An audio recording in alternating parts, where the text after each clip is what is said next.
Okay, today we are going over additional lesson 15, and that is going to be going over graphing ellipses and graphing hyperbolas. Now, you guys probably don't know what ellipses and hyperbolas are, but last lesson we went over our circles. Okay, so x squared plus y squared equals 1. And basically what we're going to be doing is we're going to be manipulating this circle equation. So for example, your ellipses, those are things that are like ovals. We're going to be looking at, hey, what would happen if I multiplied this x and this y by certain numbers? And then your hyperbolas, which I'm just going to let you see those because those are a little bit wild. We're going to be looking at what if it wasn't an x squared plus y squared, but what if it was an x squared minus y squared? So we've got two videos here. The first one we're going to do is our ellipses, which is just our ovals. So let's go ahead and get started with that one. I've got 25x squared plus 4y squared. Now, as I'm doing this one here, we don't really know what this looks like. So I'm just going to hop over here to Desmos. And I've got this thing graphed here in Desmos for us to see. So if I zoom out here, because at first when you look at it, you're kind of like, oh, it's an oval. Yeah, I see it. But look at how small this oval is. I mean, it is freaking tiny. Okay, now as I zoom in to kind of figure out how this stuff works, okay, I can get a little closer here, and it might be hard for you guys to see on your screen, so I'll write a little bit bigger, but this point right here is at 0.5. Well, another way that we can write 0.5 would be 1/2, okay, and then this point down here is negative 0.5 or negative 1/2, okay. And then on these two edges for our x's here, I have 0.2. Okay, now 0.2 as a fraction would be 1/5. And then this would be negative 1/5.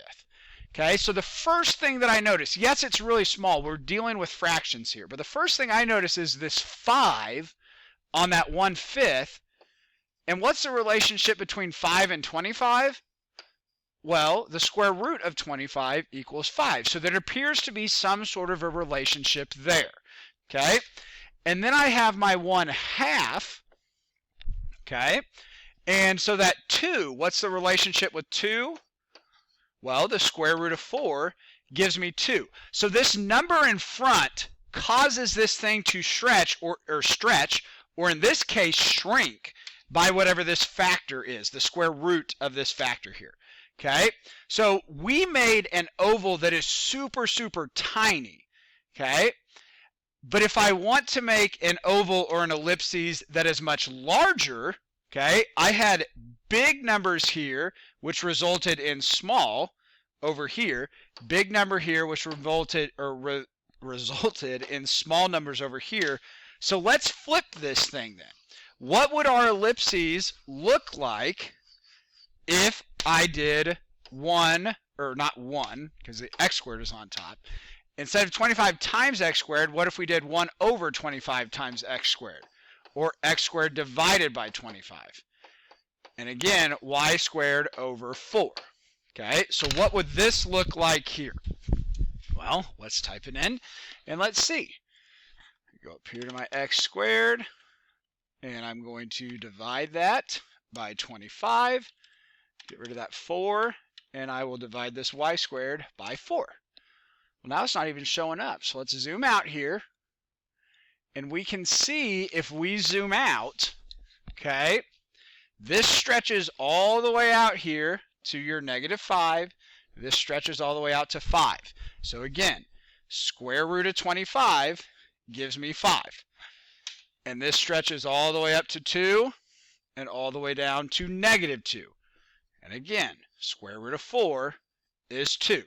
Okay, so basically, this number on the bottom tells me that I need to move up 2 spots and down 2 spots in the y direction. So for my y, I take the square root of this number, and that tells me how far up and down it needs to go. And then in the x direction, my left or right, we're going to look at 25, which the square root of 25 is 5. And I'm going to move to the left 5 and to the right 5. Okay?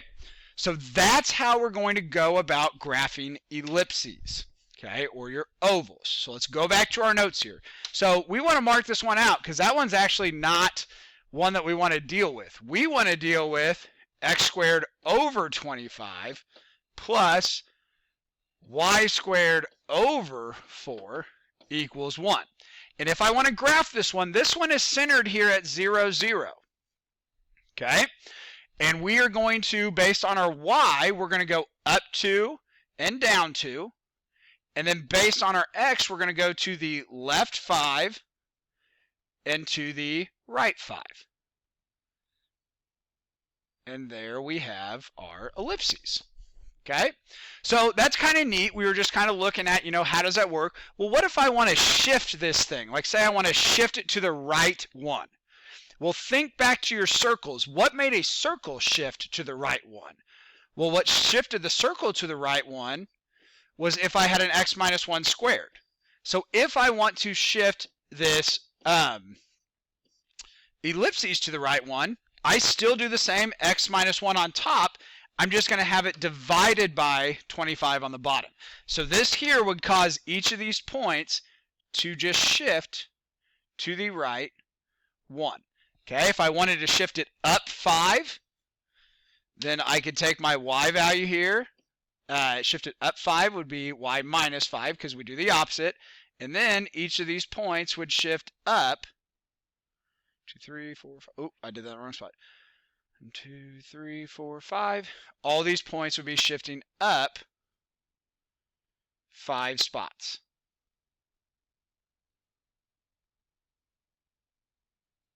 Okay, so these work just like what our circles did as far as their shifts go. So the standard form of this ellipses, okay, whoops, I guess I should open this up so we can see it a little bit better on the video. So our standard form of the ellipses, okay, your H and K will still represent the center, just like on a circle. Your H and K still represent the center, okay?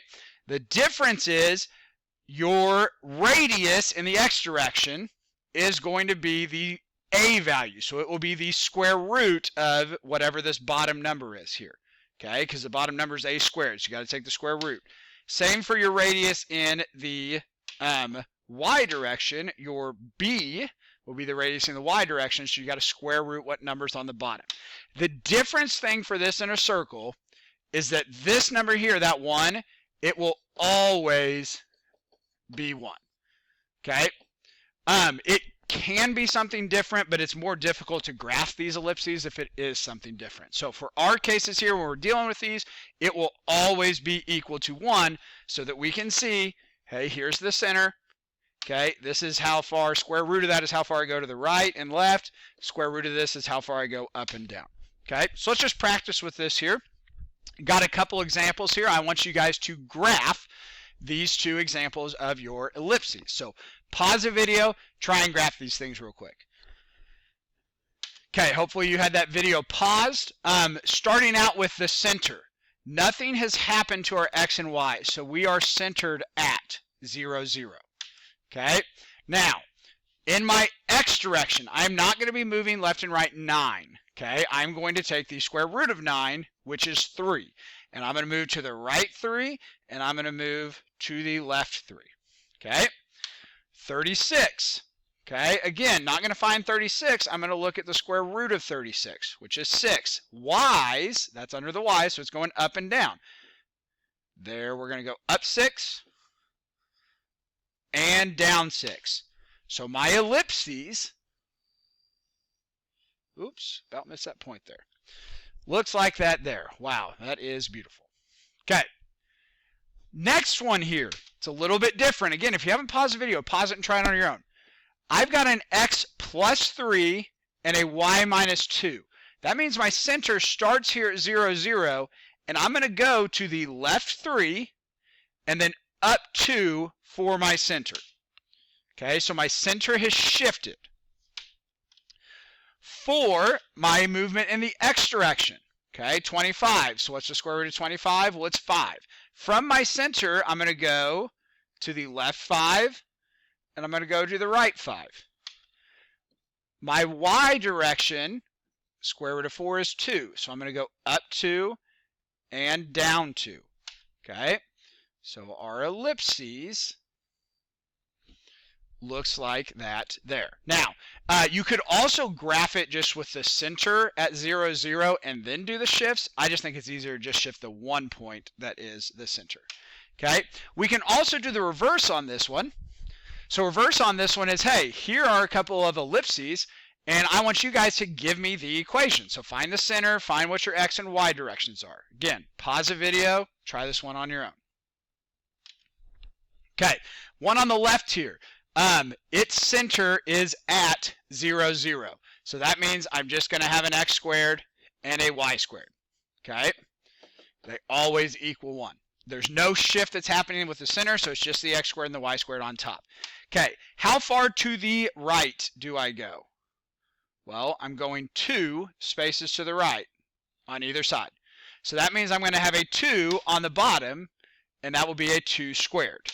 What is 2 squared? 2 squared would be 4. Okay, up and down. 1, 2, 3, 4. 1, 2, 3, 4. So that means that I will have a 4 squared on the bottom. And what is 4 squared? Well, 4 squared is just 16. So there's the equation for this ellipses down below here. We're going to do the one on the right now. Okay, now this one does have a shift. Okay, this one shifted to the right 1. And then after it shifted to the right 1, it shifted down 3. So I will have an x and a y, but there is going to be a shift happening with this. My x went to the right 1, which means that I would need to have a minus 1. And my y went down 3, so it would be a plus 3. Okay, so that's how we figure out our shift that has occurred. Now we need to figure out what numbers go on the bottom. So for my x's, 1, 2, 3, 1, 2, 3. So it's going to be 3 squared on the bottom, which is 9. In my y direction, 1, 2, 3, 4, 5. 1, 2, 3, 4, 5. 5 squared on the bottom, which 5 squared is 25. So there's the equation for my ellipses for the one on the right. Okay. The next video we will be going over what happens if we subtract the x squared and the y squared, and that will be giving us the hyperbolas.